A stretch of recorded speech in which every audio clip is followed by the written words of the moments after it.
explorer la dimension émotionnelle d'une douleur ne revient jamais à nier la réalité biologique. La douleur, elle peut être liée à de l'endométriose, à de l'anénomiose, à une inflammation, etc. Et être influencée par du stress, par des émotions dérégulées, par des relations toxiques, par une histoire de vie. Il n'y a pas de ou à mettre, il n'y a pas de c'est ou physique ou émotionnel. Il y a des et à mettre dans les phrases, c'est et physique et émotionnel. Et j'insiste là-dessus parce qu'en fait, ces dimensions, elles ne s'opposent pas, elles se rencontrent. Non seulement ce n'est pas normal d'avoir mal pendant ces règles, mais ce n'est pas non plus normal de ne pas trouver de solution. Bienvenue dans Transgresser les règles, le premier podcast français entièrement dédié aux douleurs menstruelles qui va te permettre de sortir du flou et de ne plus te sentir seul face à tes douleurs. Et sur ce podcast, en solo, avec d'autres professionnels ou grâce à des témoignages de personnes concernées, je vais te parler des douleurs menstruelles. Tu vas mieux comprendre ce qui se passe dans ton corps, découvrir de nouvelles solutions et entendre que d'autres s'en ont sortis en trouvant leur propre chemin. Je suis Maud Renard, j'ai créé la méthode Gynémotion pour te permettre de diminuer tes douleurs gynécologiques. Et parce que la douleur n'est pas une fatalité individuelle, mais une question collective, il est grand temps de transgresser les règles.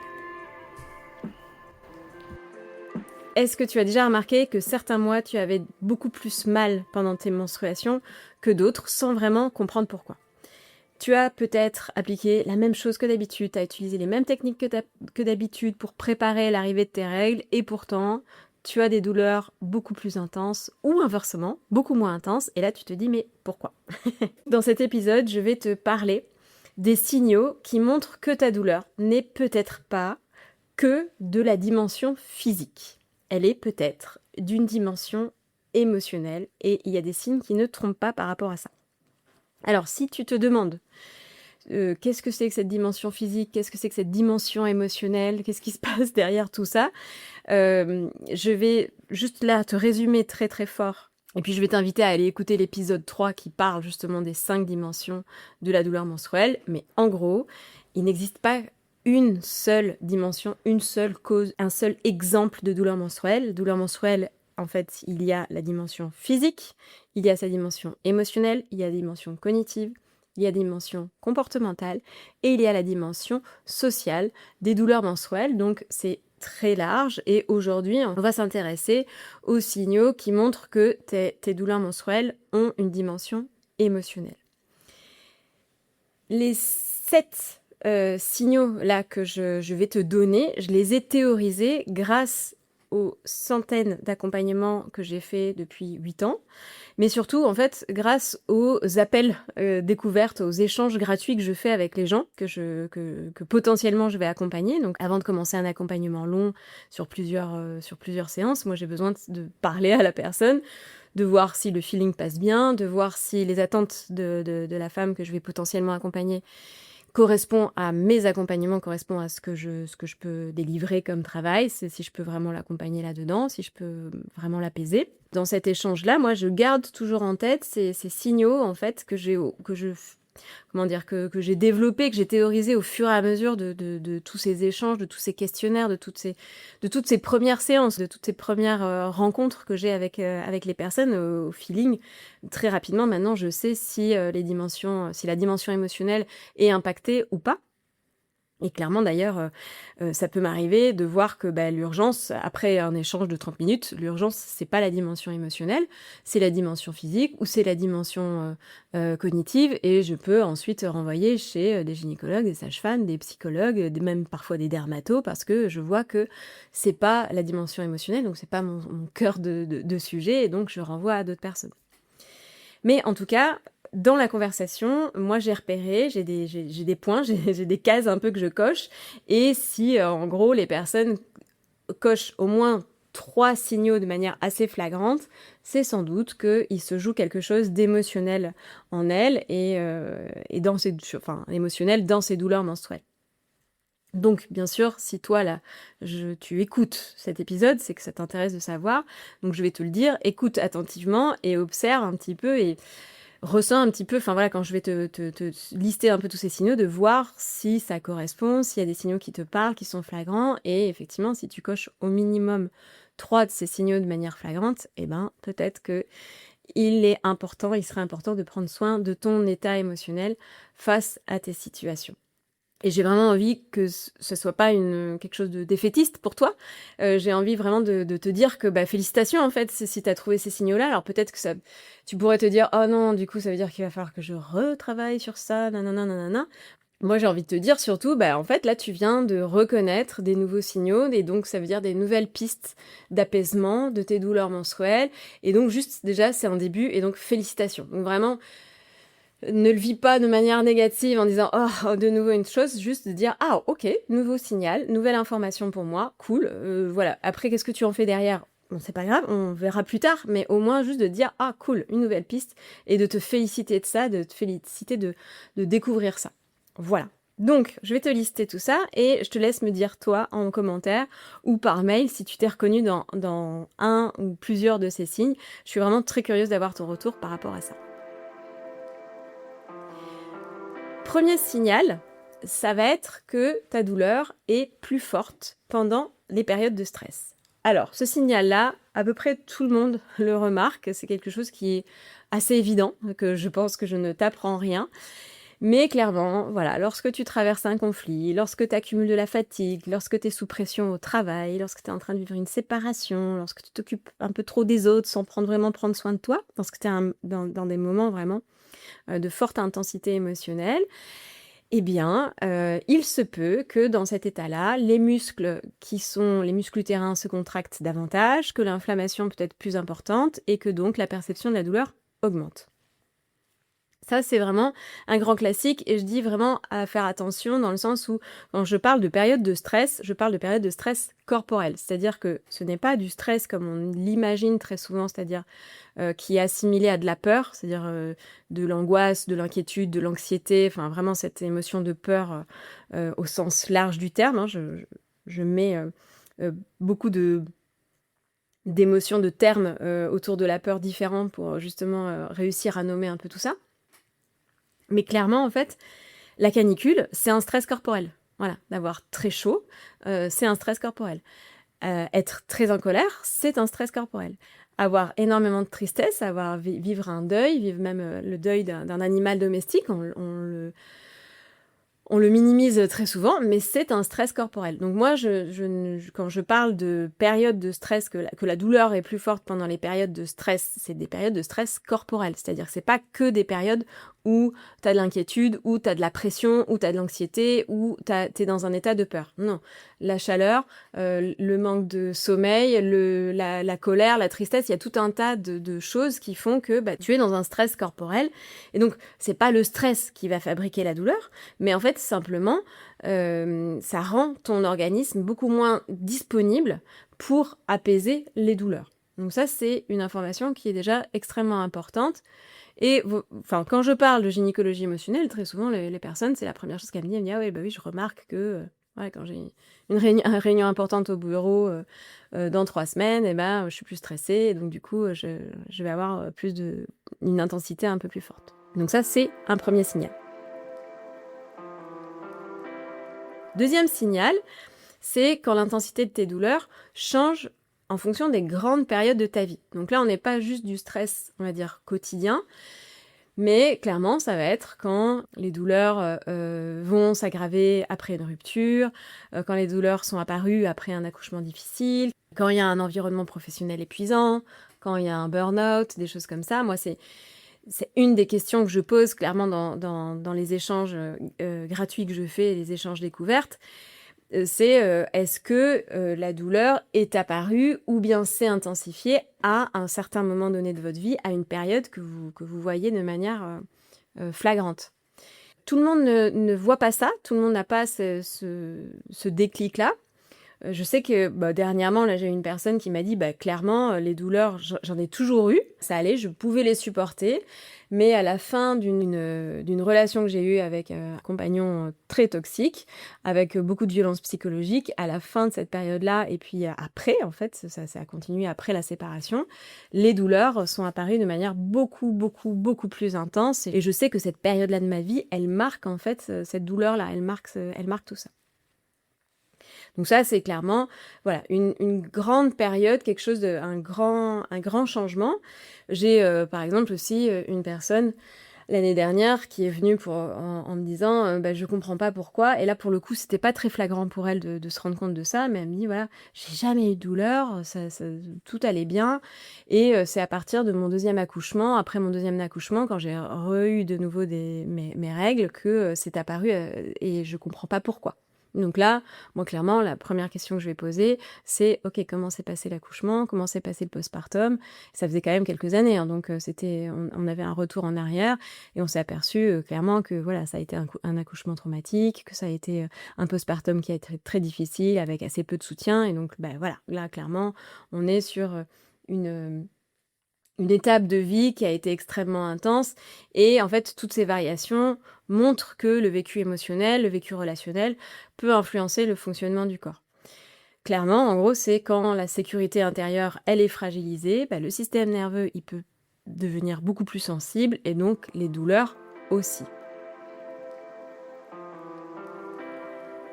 Troisième signal, ça va être plutôt pendant les crises de douleurs menstruelles, c'est quand tes émotions pendant les crises vont être disproportionnées par rapport à la douleur physique. Alors, qu'est-ce que j'appelle disproportionné? C'est une douleur, en fait, qui a une dimension émotionnelle, elle ne se limite pas à une sensation physique. Elle s'accompagne, en fait, d'un état émotionnel qui va être très intense et qui va dépasser ce qu'on attend d'une simple, je mets simple entre guillemets, tu ne le vois pas, mais je mets simple entre guillemets, douleur corporelle. La panique, la conviction que ça ne finira jamais, la colère, l'injustice qui monte, que ça y est, ça recommence, etc. Ou bien une profonde tristesse qui arrive parce que de nouveau, c'est là, de nouveau, t'es fatigué, de nouveau, t'as mal, etc. Et qui prend, en fait, vraiment, il faut distinguer la réaction émotionnelle normale, entre guillemets. C'est très délicat pour moi d'utiliser ce terme de normal, mais en tout cas qui est, on va dire, encore confortable dans le corps, et une réaction qui est un état de submersion totale et qui signale qu'il y a quelque chose de beaucoup plus profond. Pour te donner un exemple, moi j'ai une personne qui un jour m'a dit « J'ai tellement mal que j'ai peur de me jeter par la fenêtre de douleur ». Et c'est quelqu'un qui n'était pas en état dépressif, qui n'était pas avec des idées suicidaires, etc., quoi. C'était vraiment la douleur qui provoquait une émotion très intense, qui provoquait en fait une réaction très intense.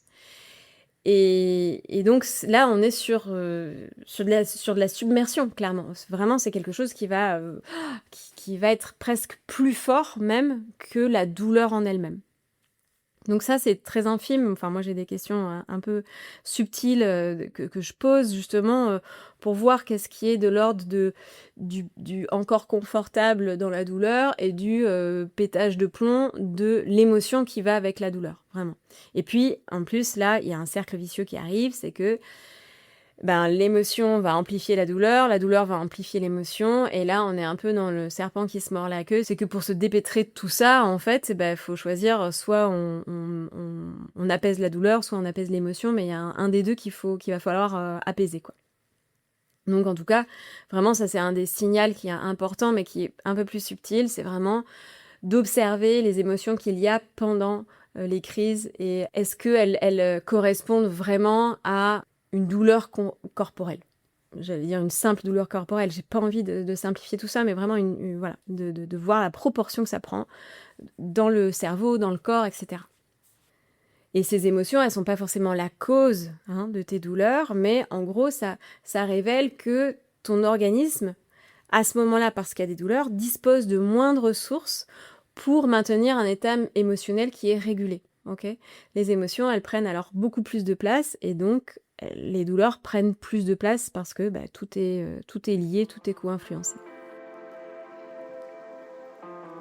Signal numéro 4, c'est quand tu anticipes ta douleur avec de l'angoisse plusieurs jours avant. Donc là, on est sur ce qu'on appelle le stress d'anticipation. C'est-à-dire, et vraiment, clairement, c'est un truc assez classique, que tu vas commencer à tourner ta vie autour de ton cycle et autour de tes prochaines menstruations par peur d'avoir de nouveau mal. Donc là, on est déjà dans une émotion, la peur d'avoir mal.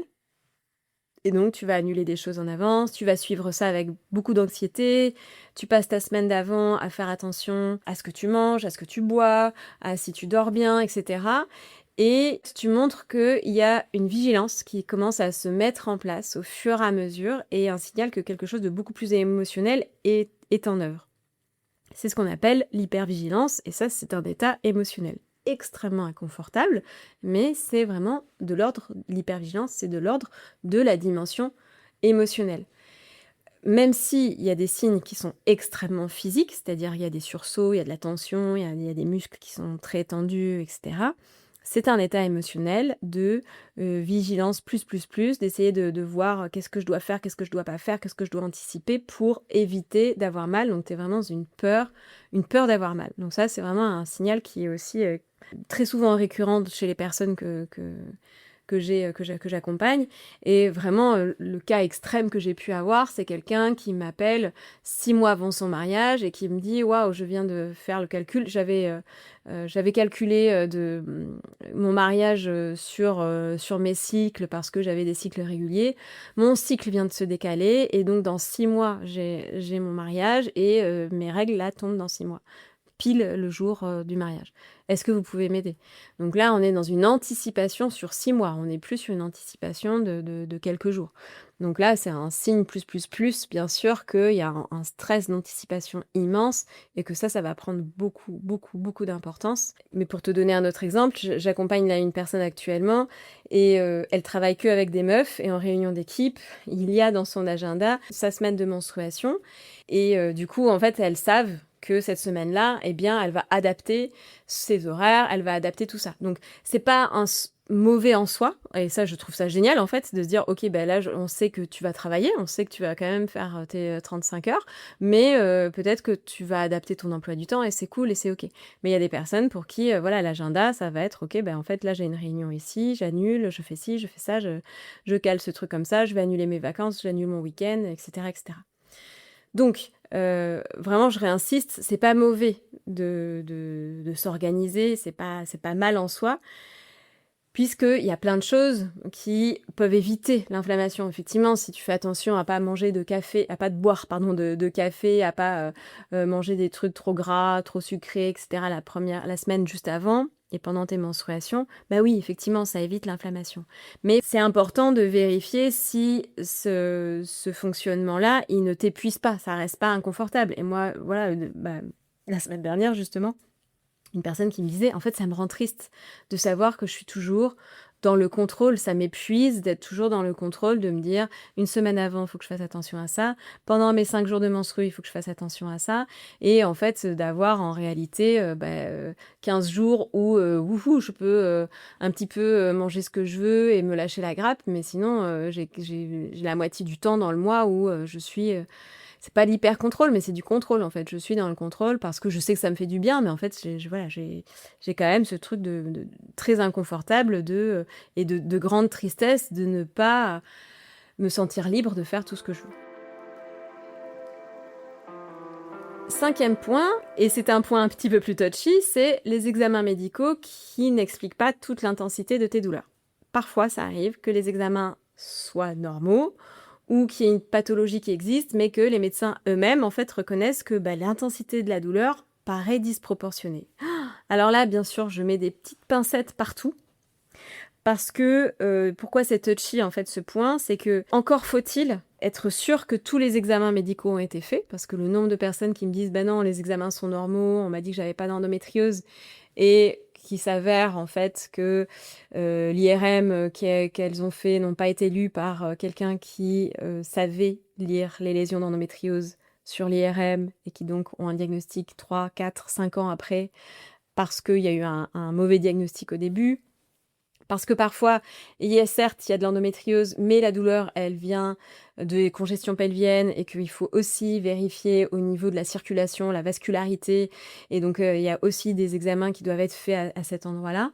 Bref, c'est ultra touchy comme point, comme signal, parce qu'il y a aussi clairement certains médecins qui vont minimiser clairement l'intensité de la douleur parce que eux, ça leur paraît supportable et encore plus, j'invite Je t'invite à aller écouter le dernier épisode avec Virginie Noël sur les fibromes, l'épisode juste avant, le numéro 11, voilà. Non, le numéro 12, pardon. Où, bien sûr, il y a le syndrome méditerranéen, etc., qui va faire que certains médecins vont beaucoup plus minimiser la douleur, même avec une pathologie, etc. Donc, point extrêmement touchy, mais ça m'arrive, moi, d'avoir des personnes qui arrivent en me disant: «J'ai fait tous les examens, j'ai vu tout tel et tel truc, j'ai déjà été opérée, j'ai déjà fait ci, j'ai déjà fait ça». Voilà, on a vraiment fait un check de tout. C'est souvent des femmes qui sont expertes, voilà, elles se disent pas patientes expertes parce qu'il faut un diplôme universitaire, mais qui sont vraiment expertes de leur sujet, de leur maladie, tellement, ça fait des années et des années qu'elles sont impliquées dans leur maladie et qui malgré tout, voilà, ont cette intensité de douleur qui ne s'explique pas vraiment. De nouveau, ça signifie pas que tu inventes, ça signifie que, bah, la douleur, en fait, elle va dépendre aussi du fonctionnement du système nerveux, elle va dépendre du stress, elle va dépendre des expériences passées, elle va dépendre de ton sommeil, elle va dépendre de ton terrain inflammatoire, elle va dépendre du contexte émotionnel. Et donc, bah oui, en fait, la douleur, elle est une expérience globale et effectivement, en fait, les examens médicaux, ils ne montrent pas tout. La douleur, elle est extrêmement subjective et d'ailleurs, c'est pour ça, c'est peut-être petite anecdote, c'est qu'il y a quelques années encore, on donnait des stades à l'endométriose. On disait: «Ah bah, vous avez de l'endométriose stade 1, vous avez de l'endométriose stade 2, etc.», en fonction, on va dire, des lésions, du nombre de lésions qu'il y avait, de la lecture à l'IRM qu'il y avait. Et en gros, voilà, si tu un stade 1, si tu avais 2-3 lésions par-ci par-là, stade 2 s'il y avait plus de lésions, stade 4 s'il y avait des lésions un peu partout, dans le corps. Et en fait, ces stades ont été, supprimés parce qu'ils se sont rendus compte que, en fait, 2 personnes présentant le même stade de lésion allaient vivre des douleurs de manière très différente et d'avoir quelqu'un à qui on dit: «Bah, c'est rien, c'est un stade 1» et qui, en fait, a des douleurs immense et une personne à qui on dit: «Bah, vous avez un stade 4, c'est très grave», alors qu'elle n'a pas de douleur du tout ou très peu. Bon, bah, alors là, ça confondait tout ça. Donc du coup, ils ont arrêté, mais la preuve qu'effectivement, en fait, l'intensité de la douleur, elle n'est pas reliée forcément à la gravité de la pathologie. Voilà, c'est très, très subjectif et du coup, dans cette subjectivité, dans cette expérience globale de la douleur, eh bien, il y a la dimension forcément émotionnelle qui joue dedans et qui est très questionnante. Signal numéro 6, tu as tout essayé et ta douleur résiste. Ça, ce n'est pas une piste qui est émotionnelle et c'est parfois un peu plus subtil pour les personnes parce que justement, on ne voit pas l'émotion qu'il y a derrière.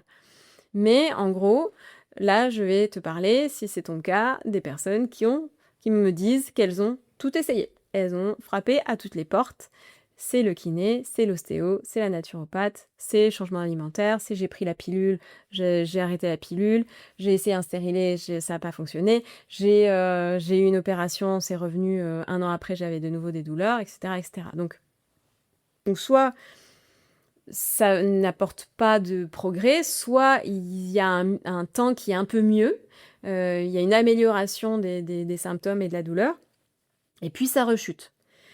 Et donc là, en fait, la dimension émotionnelle, elle est très présente parce qu'on voit que les autres solutions, elles tiennent pas sur la durée. Et c'est pareil, j'explique ça, moi, en tant qu'accompagnante. Au début de ma pratique, j'accompagnais en gynécologie naturelle, donc j'accompagnais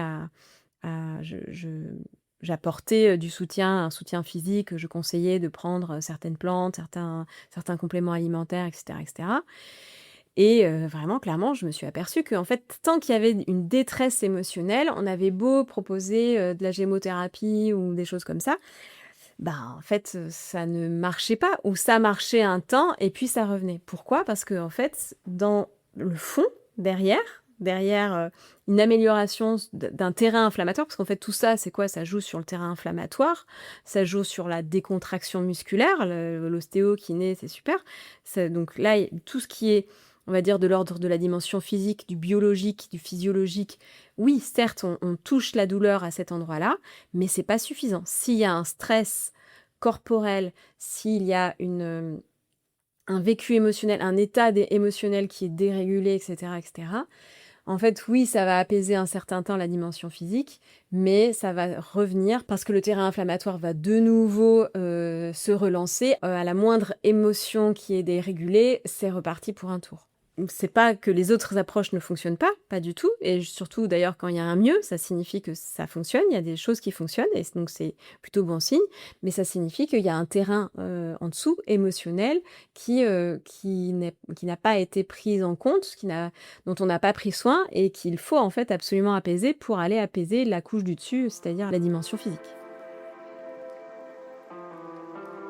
Et enfin, 7e signal que tes douleurs menstruelles ont une dimension émotionnelle, et ça c'est peut-être un signal que j'ai gardé pour la fin justement pour être quand même un petit peu plus positive, un petit peu plus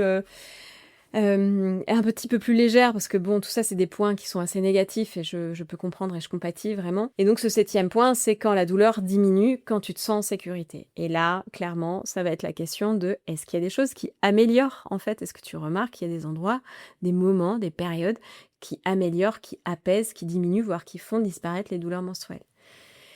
Et clairement, ou juste qui sont supportables, hein, parce qu'il y a aussi ça, hein, il y a des endroits, il y a des moments qui sont plus supportables que d'autres quand tu as tes douleurs de règles.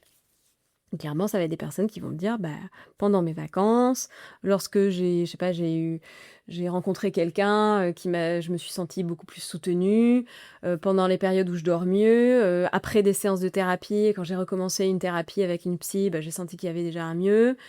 Après avoir réussi à exprimer des émotions ou après avoir posé mes limites avec une telle ou telle personne, voilà, il y a des choses comme ça qui font que les menstruations sont plus supportables. Et moi, je te donne un exemple très concret, ça c'était vraiment je crois que l'exemple le plus flagrant que j'ai eu, c'est une personne qui est arrivée en me disant, voilà, j'arrive de 10 mois de vacances à vélo. J'ai pris un congé sabbatique et je suis partie 10 mois à vélo.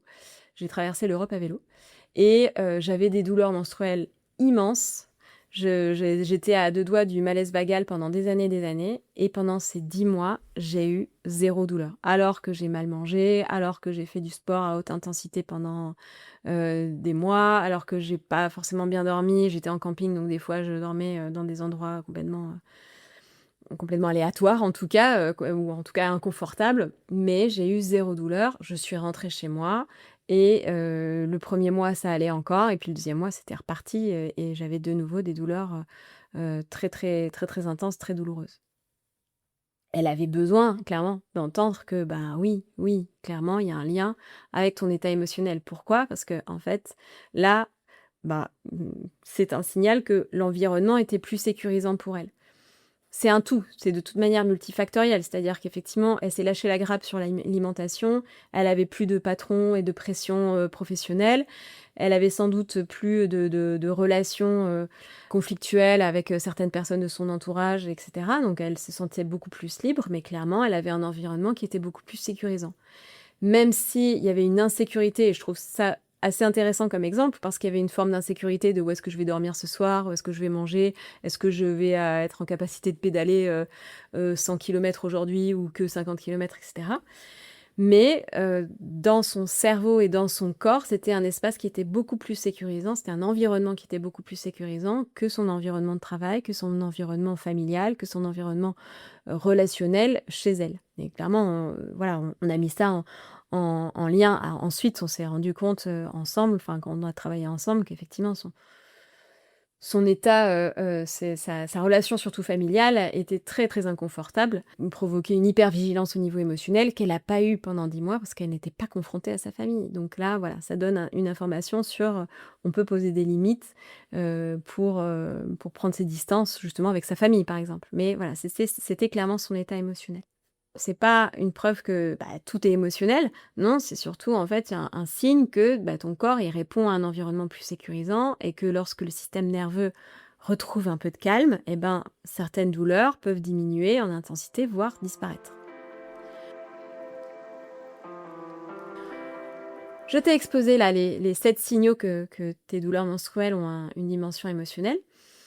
Je réinsiste là-dessus que explorer la dimension émotionnelle d'une douleur ne revient jamais à nier la réalité biologique. La douleur, elle peut être liée à de l'endométriose, à de l'anénomiose, à une inflammation, etc. et ça c'est OK, et être influencé par du stress, par des émotions dérégulées, par des relations toxiques, par une histoire de vie. Donc là, vraiment, j'insiste là-dessus parce qu'il n'y a pas de ou à mettre. Il n'y a pas de c'est ou physique ou émotionnel. Il y a des et à mettre dans les phrases. Et clairement, ça, c'est quelque chose que j'aime beaucoup mettre en application dans mes accompagnements. C'est de remettre des et. Et là, c'est vraiment c'est et physique et émotionnel. Et j'insiste là-dessus parce qu'en fait, ces dimensions, elles ne s'opposent pas. Elles se rencontrent.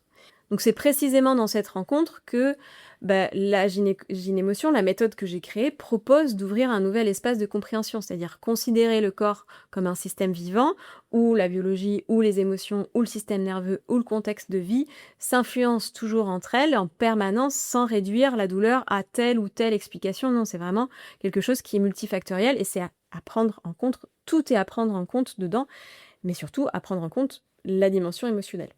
Donc pour conclure, là, je vais te résumer les 7 signaux. Donc le premier, c'est quand ta douleur est plus forte pendant des périodes de stress corporel. Donc quand je mets stress corporel, c'est des périodes, on va dire, d'émotions fortes, clairement. Que ce soit de la colère, de la peur, du stress, mais c'est émotions fortes en général. Lorsque, deuxième signal, c'est tes douleurs changent selon les grandes périodes de ta vie. Troisième signal important, c'est quand tes émotions pendant la crise sont disproportionnées, je mets disproportionnées avec une guillemets bien sûr, mais par rapport à la douleur physique. Quatrième signal, c'est le stress d'anticipation, c'est-à-dire quand tu anticipes ta douleur avec de l'angoisse, avec de l'inquiétude plusieurs jours, voire plusieurs semaines, voire plusieurs mois avant. Cinquième signal, c'est les examens médicaux n'expliquent pas toute l'intensité de tes douleurs. À prendre avec des pincettes parce que c'est bien sûr à vérifier si tous les examens médicaux ont été faits. Sixième signal, c'est lorsque ta douleur résiste à tout ce que tu as déjà essayé, tout ce que tu as déjà mis en place, c'est-à-dire des choses que tu as vues améliorer mais qui se dégradent de nouveau ou qu'il n'y a aucune amélioration. Là, ça veut dire que la douleur, elle résiste, c'est pas à cet endroit-là qu'il faut regarder. Et puis, septième et dernier signal, c'est quand la douleur diminue lorsque tu te sens en sécurité. Donc si tu coches au moins 3 de ces signaux de manière flagrante, c'est peut-être que c'est le moment d'aller explorer la piste émotionnelle. Moi, en tout cas, en fait, dans les échanges découvertes que je fais, les échanges gratuits que je fais, c'est j'ai mon petit deuxième cerveau à côté qui coche un peu, qui me dit « Ah oui, ok, donc la douleur, elle a diminué quand elle était en sécurité. Ok, elle a une anticipation. Ah elle a des émotions qui sont disproportionnées par rapport. Ok, ça je check. Parce que là, la dimension physique, elle a été surexplorée, mais pas le reste, quoi. » Donc pourquoi aller explorer les pistes émotionnelles ? Eh bien tout simplement pour aller apaiser, soulager tes douleurs menstruelles, mais c'est surtout pour aller remettre des émotions qui sont agréables en fait dans ton corps, parce qu'en fait tes émotions, elles ont été malmenées ces dernières années avec ces douleurs menstruelles et avec vraiment toute cette charge mentale que comportent les douleurs menstruelles. C'est comment remettre de la confiance, comment remettre de la joie, comment remettre de la sérénité dans tes émotions pour que tes douleurs menstruelles s'apaisent. C'est pas je cherche à apaiser tes douleurs menstruelles pour apaiser tes émotions, c'est plutôt l'inverse. Enfin, c'est même sûr, c'est l'inverse, c'est ce que moi je propose. Donc si tu as envie, on peut en parler, on peut prendre 30 minutes gratuitement pour un échange sur tes douleurs. Le lien de réservation, il est en lien dans la description de l'épisode. Cet échange, il va pouvoir te permettre d'apporter de la clarté dans ce que tu penses être peut-être de la dimension émotionnelle ou de la dimension physique.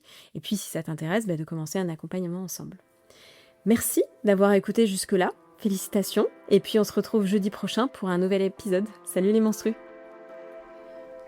Vous venez de terminer le podcast Transgresser les règles. Merci d'avoir écouté jusqu'au bout. Si ce que vous venez d'entendre vous a parlé et si vous avez envie que ce podcast devienne une vraie constellation, vous pouvez lui laisser 5 étoiles et vous abonner sur votre plateforme d'écoute préférée. C'est un geste simple mais qui permet au podcast d'être plus visible et d'atteindre d'autres personnes qui vivent avec des douleurs menstruelles. Vous pouvez aussi partager cet épisode autour de vous. Parfois, une écoute partagée peut déjà faire une différence. Alors, merci pour votre soutien, il compte vraiment. Et si vous sentez que vous avez besoin d'être accompagné pour apaiser vos douleurs menstruelles et que mon approche résonne pour vous, évidemment, vous pouvez retrouver toutes les informations sur maudrenard.com. Vous y découvrirez les différentes manières dont je propose d'accompagner les personnes concernées, à leur rythme et selon leurs besoins. Merci pour votre écoute et à très bientôt pour continuer ensemble à transgresser les règles.